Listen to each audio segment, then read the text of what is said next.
Kurang afdol rasanya jika channel ini tidak membahas film yang berjudul Nobody. Untuk karakter utama di film ini memiliki sisi manusiawi, kelumpuhan, dan kecerdasan di atas rata-rata. Film arahan Ilyana Salar ini berhasil menciptakan ritme si karakter utamanya semakin lama menjadi semakin menarik. Oke, tanpa banyak spoiler di awal, jadi gak usah lama-lama, gak usah basa-basi, langsung saja kita eksekusi alur ceritanya.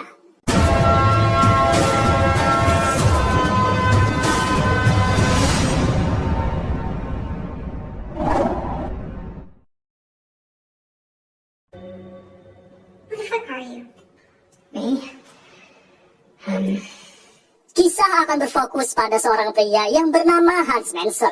Ini dia orangnya. Menzel bekerja di pabrik milik ayah mertuanya. Dia menjalani aktivitasnya seperti kepala keluarga pada umumnya. Sampai di suatu malam rumahnya didatangi oleh sepasang perampok. Dengan sepucuk pistol yang mengarah kepadanya, si perampok meminta uang tunai. Karena Menzel ini memakai kartu kredit, pasangan perampok itu hanya mengambil uang recehan berikut jam tangan yang dipakainya. Tak tinggal diam, anak pertamanya yang bernama Blackie berhasil meringkus salah satu di antara mereka.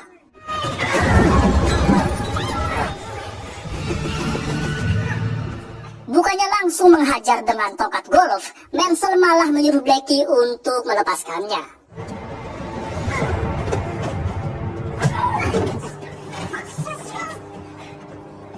Karena ayahnya tidak barbar, Blackie sangat marah kepadanya dan menganggapnya sebagai ayah yang pengecut.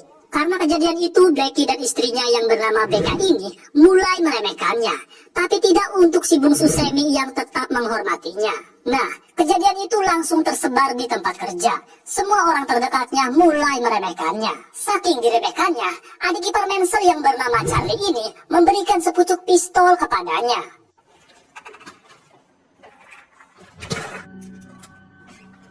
Di ruangan kerjanya, Menzel mempunyai radio yang tersambung dengan pria misterius. Karena beliau juga mengetahui kejadian itu, jadi dapat disimpulkan bahwa pria misterius tersebut adalah orang yang paling dekat dengan Menzel. Nah, di situ Menzel menjelaskan bahwa alasannya tidak menghajar pasangan perampok itu karena dia tahu bahwa pistol yang mereka bawa itu tidak ada pelurunya. Menzel memahami keadaannya yang sepertinya pasangan perampok itu sedang dalam kesulitan. Jadi, Menzel membiarkannya cabut begitu saja. Sepulang kerja, si bungsu Semi kehilangan gelang kucingnya. Dia mengatakan bahwa gelang kucing miliknya berada di mangkuk itu. Nah, karena Menzel mengingat pasangan perampok itu sudah mengambil di tempat yang sama, Menzel menduga bahwa gelang kucing itu pasti dibawa oleh pasangan perampok. Tanpa basa-basi, Menzel pergi menuju kediaman ayahnya yang bernama David untuk meminjam identitas FBI yang sudah kadaluarsa berikut pistol milik sang ayah. Dengan modal ciri-ciri tato yang ada di tangan si perampok, Menzel mendatangi semua toko tato sampai ada pentolan yang mengetahui bahwa identitas FBI yang Menzel bawa itu sudah kadaluarsa. Expired by about 20 years.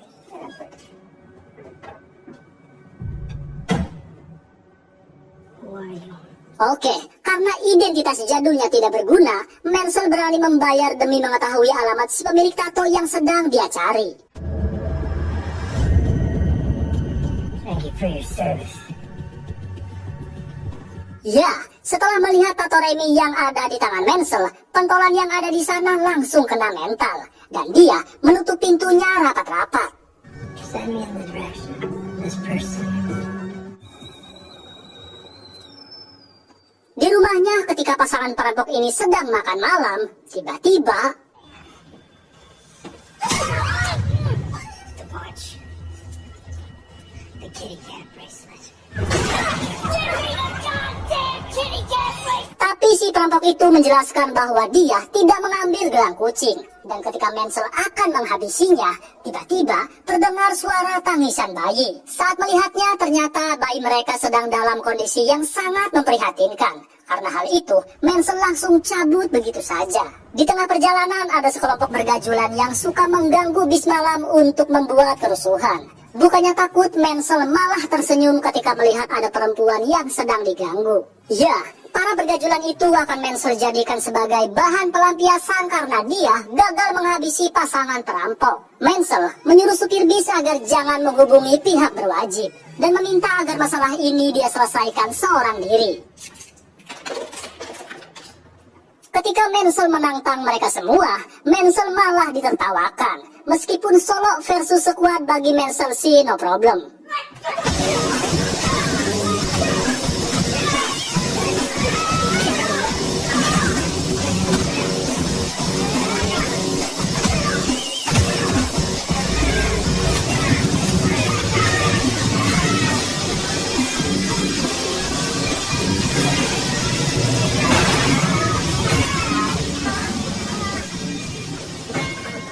Sorry about the mess.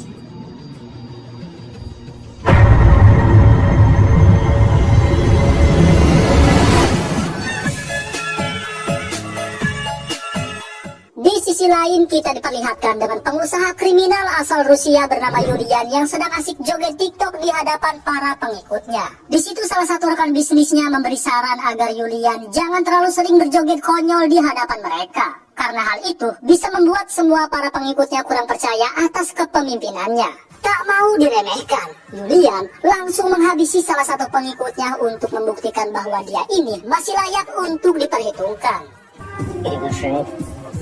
Я просто...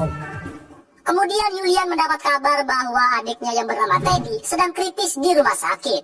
Ya, anak muda yang Mansell hajar itu ternyata adiknya Yulian, si pengusaha kriminal asal Rusia. Yulian benar-benar marah dan ingin mencari tahu siapa orang yang sudah berani membuat masalah dengan anggota keluarganya. Dan hanya ada satu petunjuk dari kartu bis milik Mansell yang terjatuh di TKP. Keesokan harinya, Mansell mendapat telepon dari pria misterius yang ada di radio dan menyuruhnya untuk menemui orang The Berber. Sedikit catatan bahwa The Berber ini semacam organisasi pawang pemerintah yang banyak mengetahui segala hal termasuk latar belakang dari Yulian. Di sisi lain, Yulian menyuruh salah satu pegawainya untuk melacak kartu itu sampai berhasil. Jika gagal, Yulian tak segan-segan untuk memecatnya. Berkat bantuan temannya yang bekerja pada divisi pemerintah, akhirnya identitas Mansell berhasil didapatkan. Dan setelah mengetahuinya, si mbak-mbak ini langsung kena mental. Dia melemparkan semua data itu dan memutuskan untuk berhenti kerja di tempat Yulian. Твою мать. Он нужен мне живой. Ketika Mansell kembali ke rumahnya untuk makan malam bersama keluarganya, anak buah Yulian terlihat sedang menuju ke arahnya. Tanpa basa-basi, Mansell langsung mengamankan mereka di ruangan bawah tanah yang belum pernah mereka ketahui sebelumnya. Don't call 911.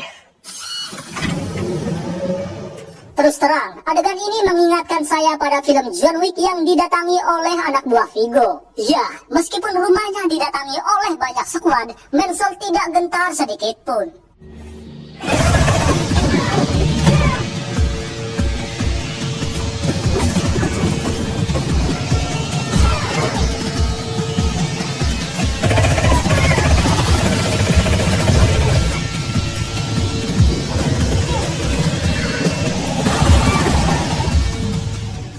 Sejago-jagonya Mansell akhirnya dia bisa diciduk juga. Dalam keadaan setengah sadar, Mansell dimasukkan ke dalam bagasi untuk dibawa kepada Yulian. Tak tinggal diam, dengan keahliannya dalam membuka borgol, Mansell langsung membuat kerusuhan di dalam mobil sampai menabrak lampu merah.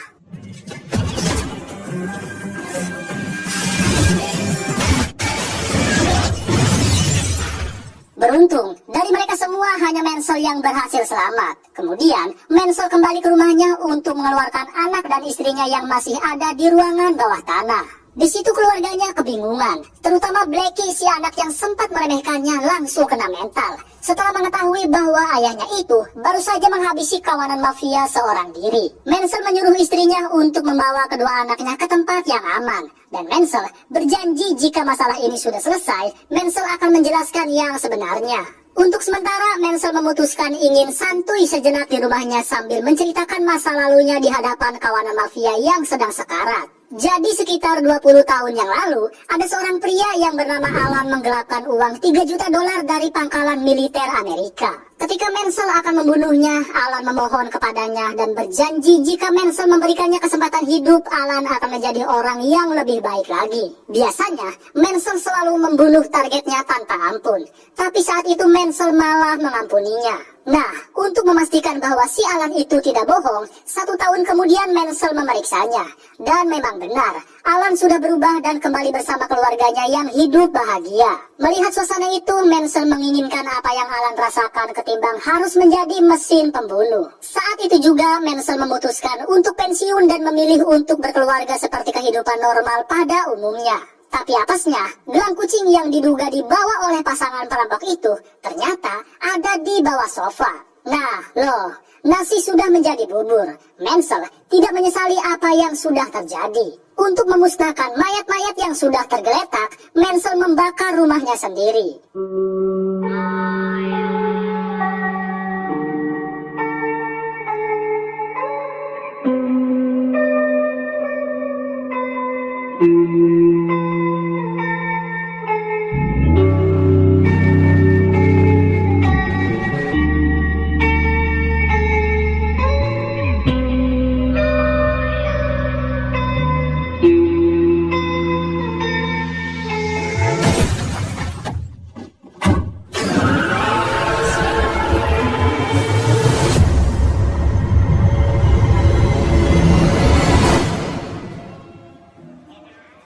Sementara ayahnya Menzel yang sudah abah-abah ini didatangi oleh kedua kawanan mafia.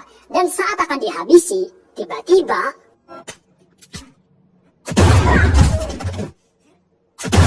Ya, alih-alih akan menghabisi, malah dihabisi balik. Mamam gak tuh?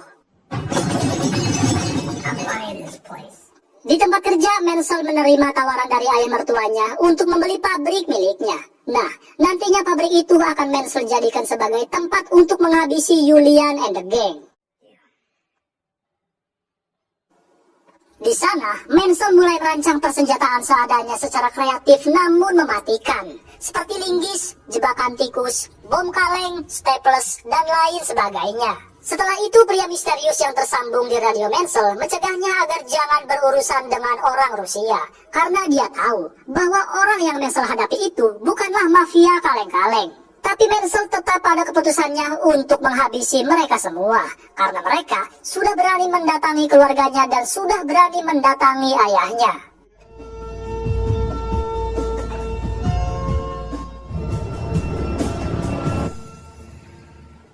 Pertama-tama Menzel mendatangi perusahaan milik Julian. Nah, perusahaannya ini semacam bank pada umumnya. Tapi nasabahnya itu adalah para mafia dan anggota gangster dari seluruh dunia. Mereka menitipkan uang simpanannya kepada Julian. Maka dari itu, Menzel akan membumi hanguskannya sampai tak tersisa.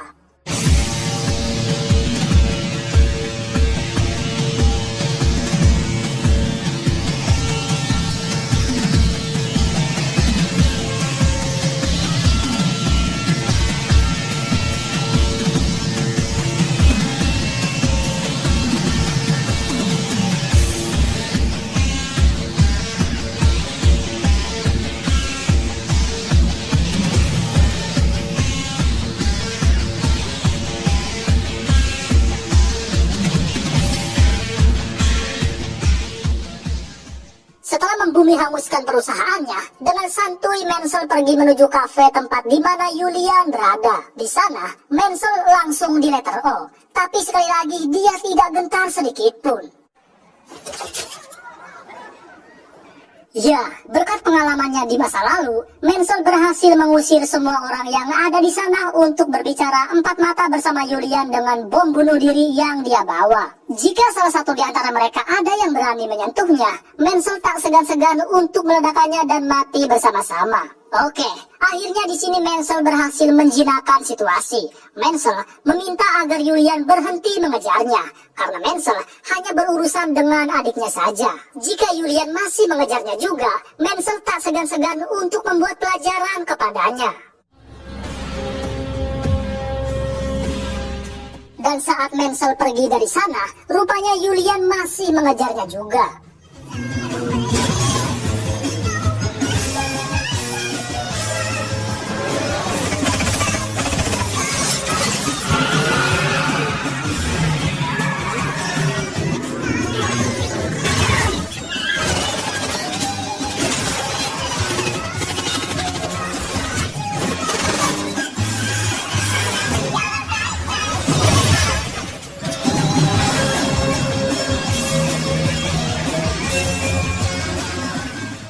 Oke, akhirnya Menzel berhasil menggiring mereka semua ke pabrik. Namun sayang, Menzel terkena tembak di bahunya. Di sana, Menzel diberondong puluhan peluru tanpa ampun. Dan ketika Menzel sudah mulai kewalahan, tiba-tiba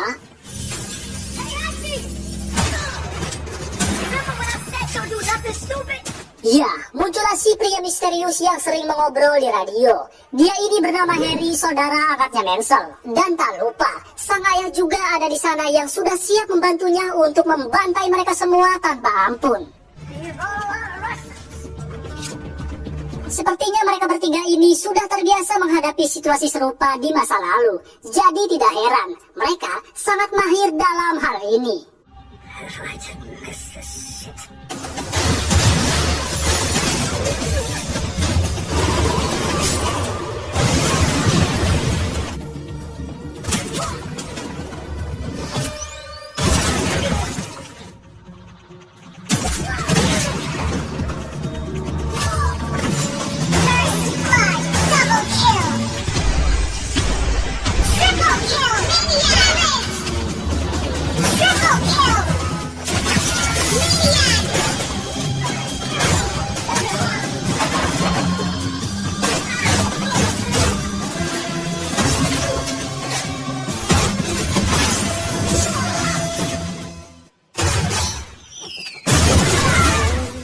Setelah berhasil menghabisi semua antek-antek mafia, kini hanya tersisa Julian saja.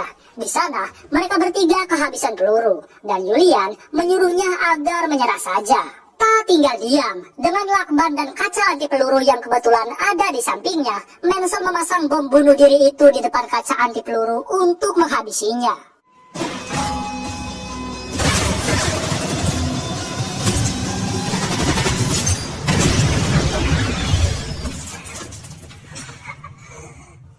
Ya, berkat aksi cerdasnya itu, akhirnya Julian is dead di tempat. Atas insiden yang berdarah-darah itu, pabrik Menzel dikepung polisi. Sehingga Menzel ditangkap saat itu juga untuk dimintai keterangan. Who the heck are you? Nobody. That ain't much of an answer. Trust me.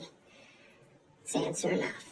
Di sana, ketika pihak berwajib sedang menginterogasi Menzel, mereka mendapat telepon dari atasannya untuk segera membebaskannya. Nah, mereka berdua ini dibuat kebingungan. Why? Kenapa? Kunaon? Siapa dia sebenarnya?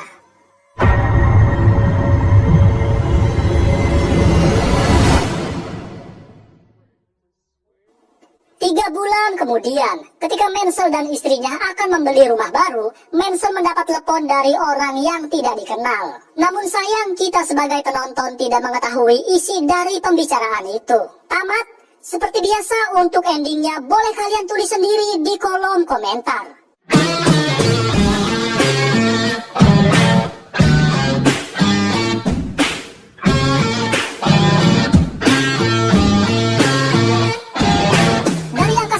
Sampai 10 saya berikan rating 8,1 untuk film ini. Ya, karena film ini menyuguhkan plot twist yang sangat segar di dunia perfilman. Ditambah lagi dengan adegan actionnya yang sangat memukau dengan aksi baku tembak secara dekat ala film John Wick, saya yakin film ini bakal dibuat sequel selanjutnya. Nah, untuk detail misteri dan teka-teki tentang masa lalu Menzel, sudah saya buatkan videonya. Silahkan cek di deskripsi atau klik kotak video berikut ini. Oke, cukup. Sekian, saya pribadi mewakili seluruh jajaran tim 2 panah dari cabang Rusia mengucapkan terima kasih.